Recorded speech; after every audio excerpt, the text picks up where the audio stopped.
നമ്മൾ വിഷം കഴിച്ചിട്ട് മറ്റുള്ളവർ മരിക്കണം. അതാണ് കേട്ടോ ഒരു 99% ആൾക്കാരുടെ മനസ്സിലുള്ളത്. നിങ്ങൾക്കൊരു സംശയം ഉണ്ടാവും അതെങ്ങനെയാണെന്നല്ലേ.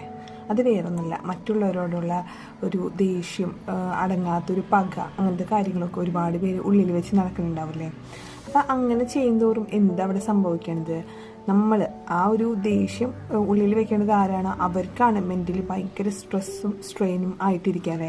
അവരുടെ ചിന്തകൾ, അതുപോലെ തന്നെ എന്താ പറയുക, അതുമൂലം മെൻ്റലി ഉണ്ടാവുന്ന ഒരുപാട് പ്രശ്നങ്ങൾ മൂലം ഫിസിക്കലി അത് അവരെ എഫക്റ്റ് ചെയ്യില്ലേ. പക്ഷെ എന്താണ് നമ്മുടെ ഓപ്പോസിറ്റ്? അതല്ലാന്നുണ്ടെങ്കിൽ ആരെക്കുറിച്ചാണ് നമ്മൾ ചിന്തിക്കേണ്ടത്? അവരിതൊന്നും മൈൻഡ് ചെയ്യാണ്ട് അവരവരുടെ ലൈഫ് അന്വേഷിച്ച് അല്ലെങ്കിൽ ലൈഫിന് വേണ്ടി അവർ നടക്കുന്നുണ്ടാവും. അപ്പോൾ ശരിക്കും ആരാ തെറ്റുകാർ? നമ്മളല്ലേ. സോ അതൊന്നും ആലോചിച്ച് വിഷമിക്കാതെ, വറി ചെയ്യാതെ നമ്മളുടെ ഇന്നത്തെ ദിവസം എത്രത്തോളം നമുക്ക് ഹാപ്പിയാക്കാൻ പറ്റുമെന്ന് ആലോചിക്കാം. അപ്പോൾ എല്ലാവർക്കും ഒരു ഹാപ്പി ഡേ. ബൈ.